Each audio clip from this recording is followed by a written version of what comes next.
The Messiah said, "When you come to know yourselves, then you will become known, and you will realize that it is you who are the sons of the living Father. But if you will not know yourselves, you dwell in poverty, and it is you who are that poverty." So ito yung kanina sis na Sige. Apa. Sige po. oo. So salamat po sa kaalaman. Pasensya muna po sa tanong ko, lilinawin ko lang po. Kailan po ba tayo magsisimula sa pagbibilang ng araw? After the new moon ng day 1 po. Yun po ba ay sunset ng start ng first day? Salamat po sa unawa. Depende po kung doon po sa Day of Atonement, sunset po ang sinasabi doon. Kasi evening po yun eh. Sa Day of Atonement. Pero doon po sa Feast of Trumpet, hindi po. Yan lang po ang sineselebrate natin, yung Day of Atonement na nag-uumpisa po sa gabi. After sunset. Isa lang po yung Day of Atonement. Lahat po ng pagbukang liwayway. Lahat po bukang liwayway. So, yan po mga kapatid, bukang liwayway po maliban sa Day of Atonement. Dahil gabi po yan. After sunset naman po yan. Pag sunset po, yan na. Umpisa na po tayo doon. Depende po yan kung ano ang sasabihin ng Pag-asa, kung anong oras nag-sunset. Pero sa atin, ang kadalasang practice po natin, pag hindi na natin nakikita yung araw, lalo na kung maganda yung panahon, at hindi na natin nakikita ang araw at makikita natin yung araw ay palubog na doon sa kanluran, yun, alam na natin sunset yun. No need for us to consult yung Pag-asa. So, ganun lang po kapatid. Yun lang po. So, siguro, masabihan din si kapatid na ang ating pong sinusunod, yung Mosaic calendar po, hindi po itong Gregorian calendar na pinasunod po nung mga Babylonian teachings. Hindi po yan. Kaya makikita po natin, itong taon na ito, nag-start tayo September 1st, ang bagong taon natin. The other year, March 14 po, dapat maging kuwan po tayo. Yan, meron na po ba tayong sariling calendar? May system na.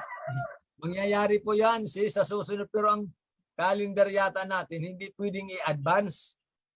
Kasi nagre-refer po tayo doon sa new moon. Yung lunar calendar po tayo. Hindi po pwedeng pangunahan natin yung kasi hindi natin alam kung kailan talagang eksaktong labas. Maliban na lang kung siguro mayroon ng sophisticated equipment that can predict doon sa paglabas ng buwan.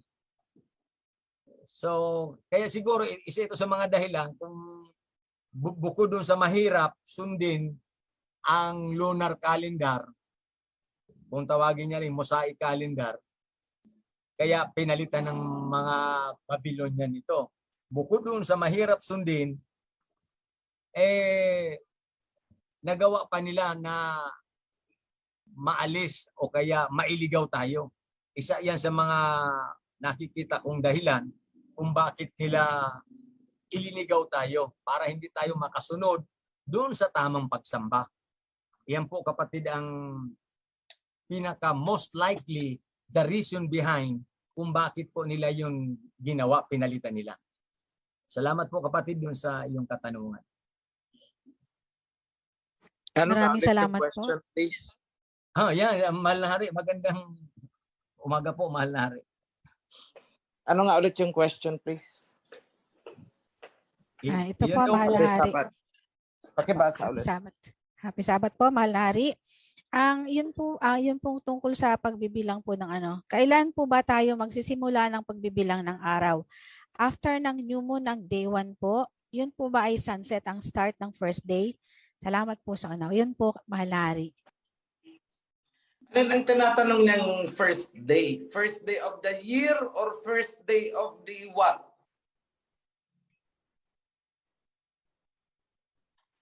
Sa celebration po, Ano Mahal yung na Hari. first day? Kasi first day, hindi ko yun ang hinahanap kong element sa tanong. First day of the year or first day of the month? Nakalagay po Kaya- niya kasi day after ng day, after ng new moon ng day 1. Day 1 po. Kaya, Okay, kaya ganito po, lang yan. Ganito lang yan. Ito ang alay ko sa mga priests. Siguro ko pagka ganitong klase ang mga question, huwag niyong sasagutin na wala kayong gamit na visual. Dahil lalo lang silang mahihilo kasi nakita nyo na pinaplot natin yan sa Excel. Kailangan nakikita nyo na ito ang 1, ito ang 2, ito ang 3, ito ang 4, ito ang 5, and so on. Kapag wala yung ano na yun at dinidescribe lang natin, lumilipad ang mga imaginations niyan, mali ang dating ng information sa kanila. So ganito lang po yan. Kung kailan lumabas ang new moon, yan ang first day of the month. So that is considered as day 1 of the month. Kumbaga sa atin, pitsa 1 ng buwan. Kung kailan lumabas ang new moon, that is the first day, day 1 of the month. Pero ang new moon celebrations natin is hindi agad natin nagagawa yan on the day 1 itself. Bakit? Kasi even in ancient times, panahon ng Israelites, inaabangan nila kung kailan lumabas ang crescent moon. Tapos mag-iikot sila, maghapon, one day, iikutin nila ang buong Israel para i-announce na lumabas na kaninang madaling araw, kung madaling araw lumabas na, kung sunset yan, lumabas na ang new moon. So mag-i-schedule na sila. Bukas, magse-celebrate tayo ng new moon. Actually, day 2 na nila na isi-celebrate ang new moon. Pero hindi ibig sabihin na ang pagbibilang natin is magsisimula sa day 2. No, counted as day 1 na yun. Late lang ang celebration. So halimbawa, today, Saturday, nakita natin, new moon. Ngayon lang nagpakita, paano tayo makakapag-celebrate agad-agad? So, mamarkahan na natin itong today, kung lumabas na mamayang sunset, alas 7 ng gabi, alas 8, alas 9 ng gabi, nakita natin. Ibig sabihin, today is the day 1 of the month.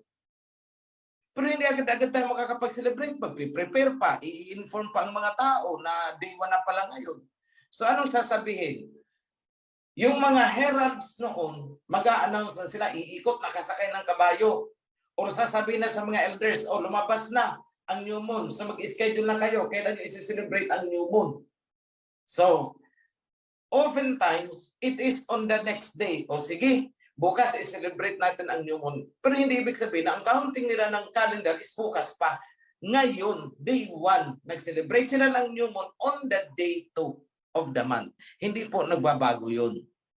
So, kaya kung mapapansin niyo dyan, celebrate the new moon on the appointed time. Ibig sabihin, appointed is scheduled. Nakuha niyo mga kapatid? Yada po. So, ngayon, sa usaping Day of Atonement, ang reckoning ng celebration nagsimula sa sunset. Pero hindi ibig sabihin na ang kalendaryo ay nagsimula ng sunset. Magkaiba po yan. Ang kalendaryo ay nagsimula ng sunrise. Pero ang utos is, ang celebration ay gumawa kayo, simulan nyo sa sunset. So wag po ninyong i-interchange ang dalawang yan. Kahit anong celebration sa Bible, ang i-schedule, baguhin man yan ng aba or what, hindi po nagbabago ang reckoning ng calendar day. It is always on the sunrise. Although specific, iniutos na ang celebration of the atonement is simulan nyo sa paglubog ng araw. Pero hindi ibig sabihin na doon palang magsisimula sa paglubog ng araw ang reckoning natin ng day, calendar day. Hindi po ganun. So clear na po ba yan? Ngayon, I encourage yung mga ganitong question siguro, gumawa kayo ng module, i-announce ninyo yung plotting ng calendar. Pero that is one of the na I decided na wag nang ituro.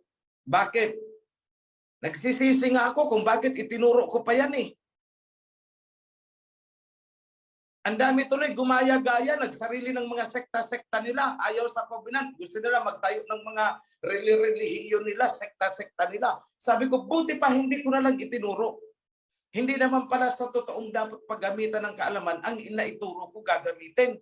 Ginamit sa kung ano-anong purpose, which is taliwas sa covenant. Kaya kung tatanungin ako, buti pa itong sina Romy Celeste sa Cebu ay hindi natuto. Dahil gagamitin lang pala nila sa hindi maganda. Buti pa itong mga kora na to, hindi na lang natuto. Sana hindi ko na lang tinuruan. Dahil gagamitin lang pala sa pansariling interest. So ngayon mga kapatid, talking about this, kailan ba magbibilang? Hintayin nyo ang announcement kung anong petsa namin ilagay.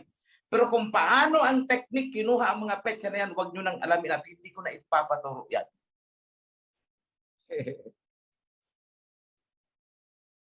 Noted po. The knowledge has come into the wrong hands. So hindi ko na ipapaturo yan. In fairness na nagtanong ha, I know you are curious. Hindi ikaw ang pinatutungkulan ko dito. But this is, ang sinasabi ko dito is yung na-experience ko. Na-experience namin. So ang tuturuan ko yan, 1 or 2 persons or 3 persons na lang. Then ipa-plot nila sa calendar. Kung anong petsa pili natin na yun na yun. Huwag nyo nang tanungin kung paano ninyo na-determine ito. Because we will no longer reveal. So many revelations ang ilalabas ko, pero hindi ko nasasabihin kung paano nakuha yan. Just take it or leave it.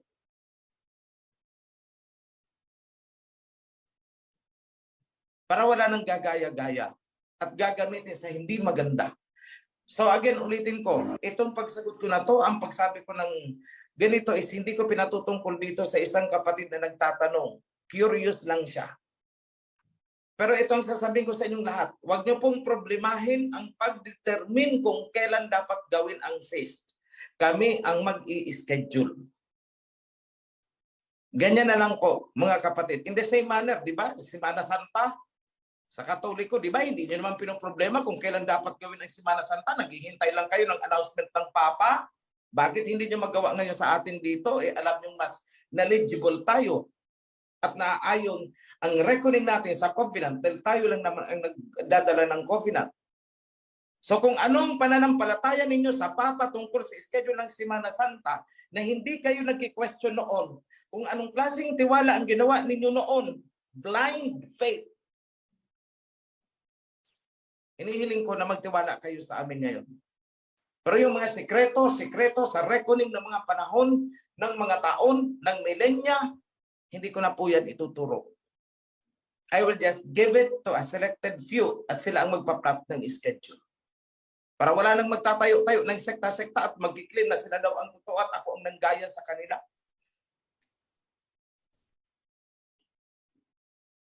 Marami pa silang naloko eh. Ang dami pa nilang nadaya. Sila na daw ang tama at ako na daw ang peke. Sila na ang originalan. Ako ang peke. Pero simpleng tanong, nasaan sila nung wala pa ako? Sana maging kayo, mga baguhan. Kapag nakarinig kayo ng paninira tungkol sa akin o tungkol kanino man sa mga priesthood, sagutin nyo na lang, kayong mga naninira, nasaan kayo nung wala sa OHC? Meron dyan, ang lakas ng loob, ginawan pa ng istorya na ako daw ay utusan lamang at yung original daw na nagdidikta ay kasamahan nila. Ako daw ay spokesperson lang at ako na daw ay naging bida. O ito ang tanong, bakit hindi sila makapaglabas ni isang revelation mula nang tumigil ako? Bakit? Bakit hindi sila mag-release ng revelation? Kumbaga naandyan sa kanila yung totoong OHC. Bakit hindi sila makapaglabas kahit ni isang komento tungkol sa mga nangyayari sa mundo? Kasi wala sa kanila ang tao. At ang tao ay naririnig nyo ngayon. Ako yun. So I'd like to take this opportunity. Gusto kong panoorin nyo ulit ang World Territory Series. Gusto kong panoorin nyo ulit ang Two Witnesses. At panoorin nyo kung ano ang nangyayari ngayon sa geopolitics. Sinabi ko noon na itong mga peke na Israelites, na mga kano-kano ang itsura at mga asul-asul ang mata, na umagaw sa Jerusalem ngayon, the fake Jews, ay palalayasin dyan. So, dulang madurog ang Jerusalem, palalayasin dyan. Bakit? Sinabi ng Mesaya, na walang bato na maiiwan sa kapwa bato kapag ni-recover na ang Jerusalem. Guguho lahat yan. Bakit? Mapupulbos yan eh. And I said, marami nang tanong sa akin noon, sino ang babawi niyan? Sagot ko, nandyan ang two witnesses. Sila ang mangunguna niyan. Nandyan ang Russia, nandyan ang China. Para muling buuhin ang teritoryo, ang Shemite territory. Maraming hindi naniwala sa akin. Pero ngayon, August 18. August 18. And as I speak sa inyo ngayon, nabubuo ang military alliance ng Russia at Palestine with one goal para palayasin itong mga fake Jews sa Jerusalem. A prophecy that I have pronounced and is now on its way to fulfillment. Happy Sabbath, mga kapatid.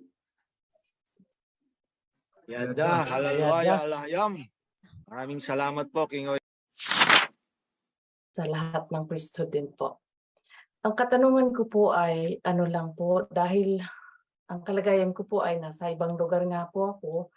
Pagdating po ng Day of Atonement, ang instruction po ay sunset po, di ba, mag-uumpisa. Ano po ang may mumungkahi po ninyo sa isang mga katulad namin na nasa labas ng bansa, na iba po ang oras namin sa inyo? Saan po kami susunod? Sa celebration na ginaganap sa Ophir, or magbabase po kami sa local time? Yun lang po. Sundin nyo local time sa inyo kung kailan ang sunset sa inyo, because that is the reckoning of the Abba. Maraming salamat po. So bali, kung anong sunset sa amin, yun po ang susundin namin. Kasi yun po ang last year po, nakisunod po kami sa Ophir. Yes, sundin ninyo kasi at that time nang binigay ang ang kautusan na yan, hindi pa naman alam ng mga Israelites. So ang utos na ibinigay ayon sa alam na Israelites kung paano mag-reckoning. Hindi pa alam ng mga Israelites noon nung binigay yan na kapag araw sa kanila gabi pala dito sa atin. Pero ibinigay ang kautusan na yan, so let us just follow it as is. Meron po muna akong mabasahin na ito po siguro ay marahil ay request. Yung tungkol po ito sa mga nagtatrabaho po kasi, bali, kung pwede daw po na magpaskil ang priesthood ng listahan ng paparating na feast na may date at kasamang starting time, kasi po sa aming mga empleyado para po maiplano ang aming mga ipafile na vacation leave. Katulad po sa DOA. Yun po ang request po. Okay, let me answer that. Ang ipa-file ninyong leave, kung maaari lang, isama na ninyo yung araw ng sunset. Halimbawa, mamayang gabi, magsa-sunset, magsisimula yung atonement, isama nyo na itong araw na to sa inyong leave hanggang bukas. Kasi baka mamaya, mag-i-start ng sunset, mamaya, itong araw na to ang i-file ninyo ng leave. So, paano yun? Bukas, obligado kayong mag-report sa trabaho. Ikasagsagan yun nang wala kayong kain. So, kung yung bukas lang ang i-file ninyo ng leave, at kayo ay magtatrabaho pa today, then ang alam ninyo, mamaya, sunset pa magsisimula, baka kapusin kayo ng oras, nasa kalsada pa kayo, sunset na. So yan lang po mga kapatid ang ang advice ko diyan. So we have a date for that already.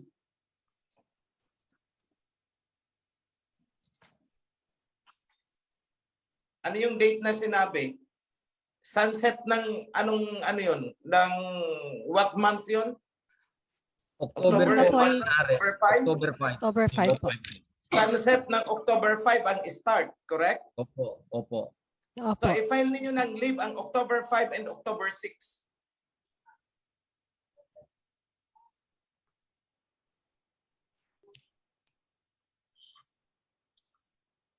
Okay po, take note po mga Start kapatid. kayo sunset of October 5. Di ba? Sunset of October 5 kayo magsisimula. So kung magtatrabaho pa kayo hanggang alas 5 ng hapon o alas 6 ng hapon ng October 5, inabutan na kayo ng sunset, nasa kalsada pa kayo, nagbabiyahe pa uwi. Kakapusin kayo ng oras. So I suggest, October 5, i-leave na ninyo hanggang October 6. Okay po. I hope that's clear. Yung two witnesses, 6, yun daw ang ipi-play. Series po yun. Series yun. Para maintindihan nyo na rin ang world territory kasi hindi nyo maintindihan ang galaw ng two witnesses kung hindi nyo naintindihan ang world territory. Okay, If I habang may hinahanda ask you, if I may ask everyone, kung tatanungin ko ang bawat isa, naintindihan nyo ba ang biblical significance? Bakit pinasiguro ni Putin ang Crimea? Hindi nyo maintindihan. Why of all the places Crimea kaagad ang inagapan niya? Hindi nyo masasagot yan kung hindi nyo alam ang boundary ng world territory. Bakit sinisecure na, nagsisimula ng mag-form ng military alliance si Putin with Palestine? Hindi nyo ulit maintindihan yan kung hindi nyo alam ang world territory. Bakit pinasiguro na ng China na makapaglagay na ng makaposisyon sa Solomon Islands? Again, hindi nyo maintindihan kung hindi nyo alam kung hanggang saan ang boundary natin.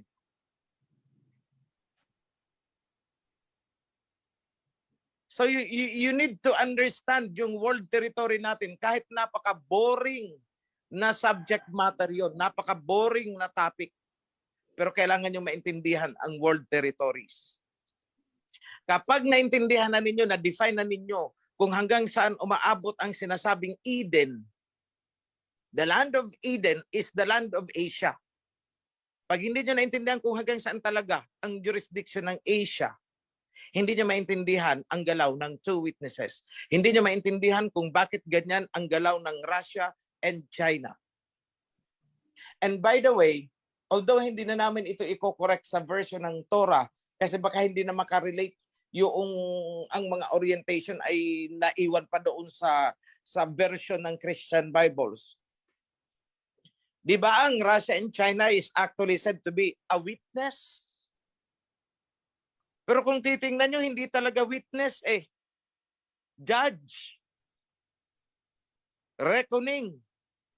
Di ba? Anong ginagawa ng China at saka Russia? Right and left, kinokondemn nila ang mga ginawa ng mga Japhetites. Yung mga colonizations na ginawa nila in the past. Right and left, kinokondina nila ngayon. Ini-inventory na nila. Ito, mula ng panahong ganito, ito ang mga ginawa ninyo. Ganitong taon, ito, hanggang sa presente, ito ang gusto ninyong gawin. Well, hindi na namin papayagan yan. Inagapan ni Putin ang Crimea, inagapan ang Ukraine, nilinis ang boundary, nagkaroon ng clearing, at ngayon, we are now approaching doon sa panahon na matutupad yung sinabi ng Messiah Yahawashai na not a single stone will remain on top of another stone. Lahat yan ay mawawasak. Kaya kayong mga nasa Judea, lumikas kayo pagdating ng panahon na yan. Huwag na kayong lilingon para kumuha ng gamit. Umalis na kayo. Putin is now preparing for that. So who is Putin and who is Xi Jinping? Or any president na magti-take over ng kanilang posisyon. Who are they? They are the appointed judges to condemn. Ang witness hindi nagko-condemn eh. But now, these two nations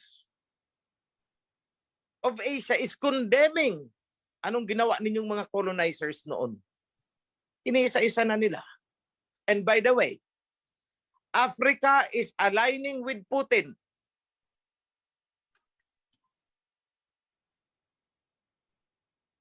Nakikipagtandem. Ini-snub na nila ngayon ang US. Ini-snub nila ang Europe. Same thing with the Middle East. So kung unti-unti nang nagkikrystallize, and I said that, sinabi ko yan 2 years ago. Panoorin nyo ang video. 2 years ago. At nung mga panahon na yon, binato ako kaliwat kanan. Bula ang propeta. Although hindi naman ako nagkiklaim na propeta ako noon eh. Ang sabi ko, vlogger lang ako eh, narrator eh. Sinungaling daw ako, narrator lang daw ako dahil ang original daw ay nasa kanila yung matatanda nila doon. Ay bakit hindi makapagsalita ang matatanda nila noon? Pagsalitain ulit nila ngayon. Bakit ako pa rin ang nagpapatuloy? Then nasa akin ang revelation. Nasa akin ang covenant. Nasa akin ang diwa ng covenant. At wala sa kanila. Kaya wala silang masabi. So sino sila na mga nagkiklaim? Sila yung pinatutungkulan ni Prophet Ezekiel. Anong sabi ni Prophet Ezekiel sa chapter 13? Woe to the foolish prophets. Foolish? Ano sa Tagalog yung foolish? Tanga? Yan ang tamang Tagalog niyan eh. Woe to the foolish prophets, for they see nothing. Wala silang nakikita. Ibig sabihin, walang naiintindihan sa mga nangyayari ngayon.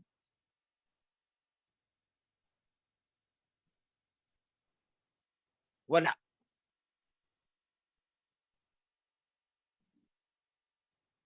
Somebody attempted to explain the horseman. Hindi nila naintindihan. Somebody attempted to explain yung isisilang ng babae na nadadamitan ng araw. The woman clothed with the sun and the moon is under her feet. In travail of giving birth. Hindi lang naintindihan yan. Ano yung ipapanganak ng woman na inaabangan ng dragon? At hahabulin ng dragon, tutugisin ng dragon. At yung ipinanganak na yun ay binigyan ng 2 pakpak ng mighty eagle para hindi maabutan ng dragon, makatakas. They don't understand that.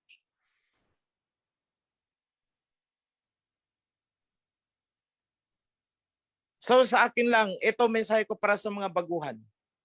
Huwag kayong magpapaniwala sa matatamis na dila. Mga pananalita na para kang inihihele dahil napakagiliw. Huwag po kayo maniniwala dyan.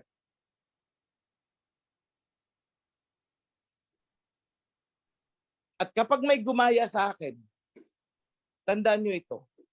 Kapag hindi ganito ang tunada ng salita, hindi ako yan. Know my voice. Kilalanin nyo ang boses ko. Para kahit hindi nyo makita, alam ninyo kung ako yan.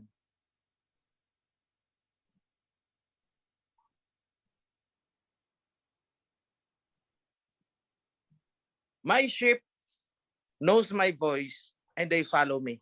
Remember that. Happy Sabbath. Yada. Yada.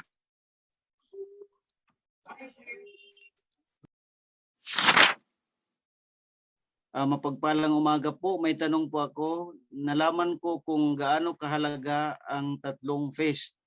So kung gaano kahalaga ang tatlong feast. Ganito po ang tanong ko. Ano po ang dapat kong gawin? Kasi ako'y ordinary lang po na kawan na tagasunod. Walang sapat na income, ganun din asawa ko, pero gumagawa po ng paraan para makasunod tulad ng mahalagang feast. Ano po ang gagawin ko or uunahin ko? Alam ko po na both mahalaga pero ang pamasahe ko po ay kukulangin dahil almost 1K. So medyo malayo siguro ito kapatid. At saka 2 days ay feast ng trumpet na po. Ako po ay may mali. Sa pagtanong ko din po ito. Salamat po. Be blessed. So, ito po yung katanungan. Aming Priest Hill. Priest Hill. So, Opo.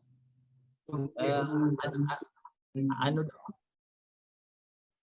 Ano daw ang kanyang gaano po kahalaga ang tatlong feast po, Priest? Ay, hindi na po sana tinatanong yun kasi di ba kanina na nalaman na natin na napakahalaga lahat ng mga priest na lahat po ng mga feast na yan, yung appointed feast ng ating Abayahawa ay napakahalaga niyan. Kaya lahat po yun, hindi na kailangan itanong yan kung gaano kahalaga. Napakahalaga. Mayroon nga po doon, di ba? Na yung nga lang gumawa ka, ikaw ihihiwalay. Ihiwalay ka na sa sambayanan ng Abayahawa. Ganun po kahalaga yun. Doon sa feast, ay doon sa Day of Atonement, at pag ikaw gumawa niyan, ikaw ihihiwalay ka. Napakahalaga po. Kung yan po ang tanong niyo kung gaano kahalaga. Napakahalaga. Opo. Para bang parang buhay kamatayan yan. Feast na yan. Opo. Malari. Sige po. Ito ang sagot ng diwa ng covenant sa tanong na yan. And the word was made flesh and tabernacled among us. Yan ka.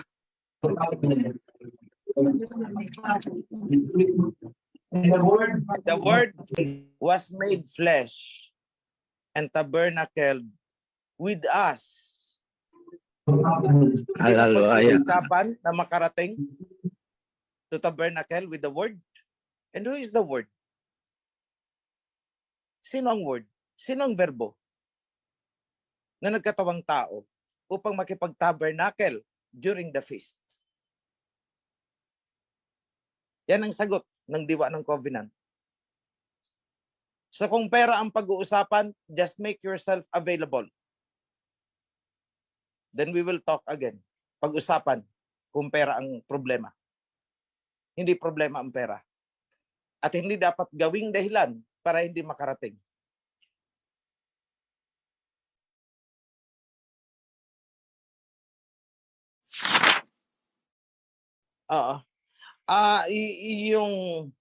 Yung world territory, panonoorin niyo yan on separate day. Mahaba po yan, series yan, 7 yata yan, 7 videos yan.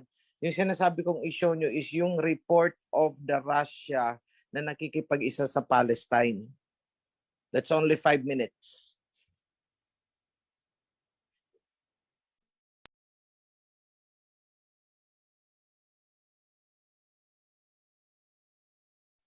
Tsaka nyo na lang balikan yung world territory because that will take you magdamag. Paki-full screen na lang yan.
Wala po munang natatapunan yung ano.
Okay. So, maintindihan nyo yan na current event na nangyari. Ito lang yan. Barely a few days ago. Reported August 18, I guess. Check nyo na lang sa sa YT. Bigay nyo ang link. So, maintindihan nyo lang yung mga galaw na ganyan. Kung nauunawaan nyo ang World Territory Series. At kapag naunawaan nyo ang galaw ng dalawang bansa, Russia and China, doon yung makikita kung sino talaga sila sa Book of Revelation.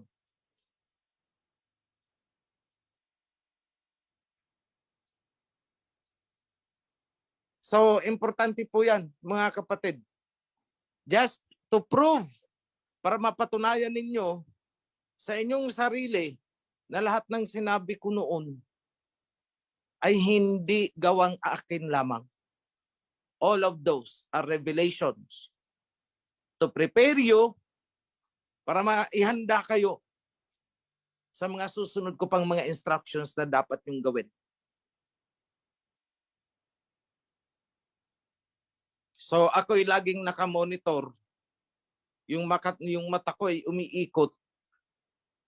Yung tenga ko ay nakikinig sa kung ano ang nangyayari sa mundo para alam natin kung nasaan na tayo sa timeline. So, yung magaganap na talagang bubula ang bibig ng dragon and will engage a manhunt doon sa sanggol na isisilang ng woman, ano yung ikigagalit ng todo-todo ng dragon doon, ay inihahanda na po namin at pinaglalamayan gabi-gabi. Tutugisin ng dragon with 7 heads yung susulat ng kagaya ng sinulat noon ni Jose Rizal at ipinukpok sa isang ulo ng dragon sa Germany. Diba? Germany is one of the head. Tignan nyo yung Scramble for Africa. Doon yung makikita kung sino ang dragon with 7 heads. Those are 7 countries na sinasabi sa Book of Revelation. At nung sinulat ni Rizal ang No Limit Tangere, bakit doon niya sa Berlin inilimbag? At doon niya pinablish. Bakit hindi dito sa atin? Bakit doon? Nung sinulat niya ang El Filibusterismo, saan niya inilimbag? If I recall it right, Belgium. Why? Europe. Why? Bakit doon? Kasi naandun ang 7 heads of the dragon. You name it. England, Britain, France, Germany. 7 yan. Mahina ako mag-memorize. Check nyo na lang. But I have given that long time ago. Nasa two witnesses yan. Kaya kabit-kabit yan eh. The two witnesses, the Rizal series, magkakakabit yan. The world territory. Ngayon, ang booster dose sa No Limit Angere ay ilalabas natin ngayon. Soon. Pinaglalamayan namin ngayon. Kaya yung mga nagpasaway dyan na bago na naman, hindi na namin pinansin. Hayaan na lang yung pati yung mga donations na gold pinakikialaman. Oh, scammer daw si Priest Senen. Alis na daw siya sa kawan kasi scam na daw. Sino kaya ang tinutukan dito at niloko tungkol dyan? Wala naman. So, we are on the right track.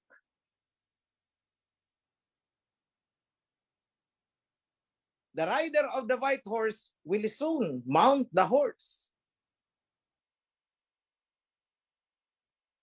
to deliver the dose na kagagalit ng dragon with 7 heads. Unang magre-react dyan, Italy, the Vatican. Pupusta ako pag hindi.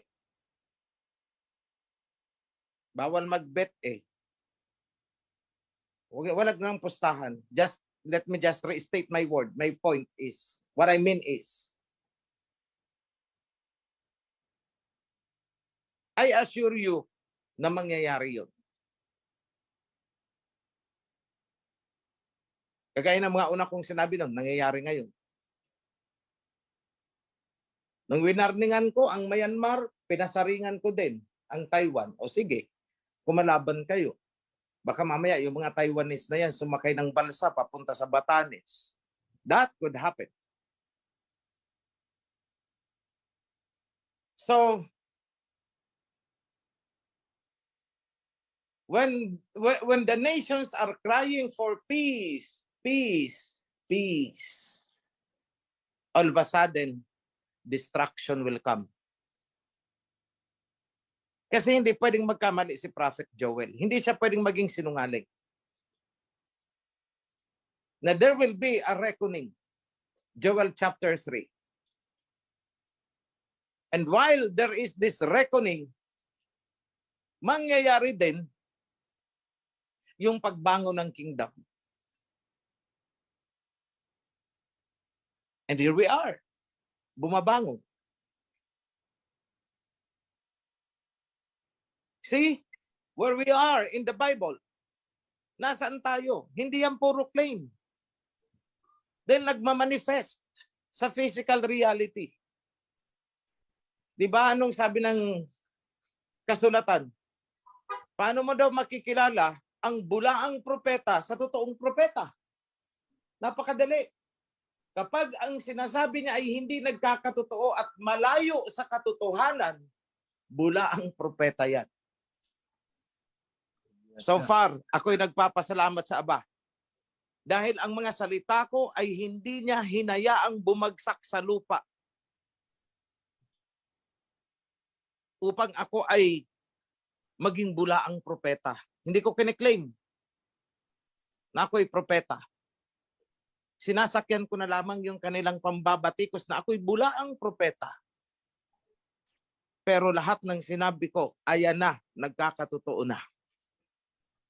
Russia and China, along with other countries in Middle East, will fulfill the word of Messiah Yahawashai. Not a single stone will remain on top of another stone in Judea. Pupulbusin yan.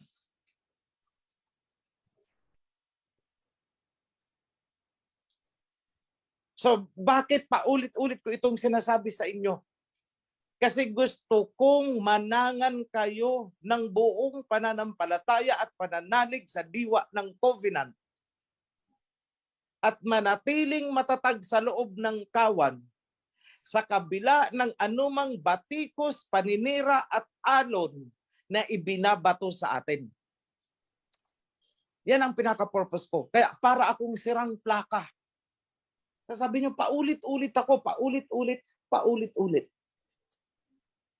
Yes, that's my role. To remind you kung anong dapat gawin. To guide you. and to inform you what is about to happen. Sinasabi ko na sa inyo, 2 years ago, ano ang mga mangyayari? Ang sunod-sunod, oh, ayan na. Prove me wrong. Prove me a liar. Mabibigo ang sinuman. Because Abba Yahweh will not let the word fall down on the ground, just like in the time of Samuel. Hindi niya hinayaan na bumagsak sa lupa ang salita ni Samuel. At hindi niya hahayaan na bumagsak sa kawalan ang salita ng kanyang mga sinugo. Never. Hindi mangyayari yun. Why? Because we are all under the spirit of the covenant. Yung sinasabi nilang Holy Spirit na ginawa nilang multo. That is spirit of the covenant. So remain strong. Remain united. Gawin nyo ang lahat ng magagawa ninyo in unison. Together we stand. Still together we fall. One flock, one voice, one covenant, one shepherd, one command. Because we are only one, we are living in one kingdom. We are the citizens of the kingdom na ipoproclaim ni King Yahushua when He comes. Happy Sabbath ulit, mga kapatid.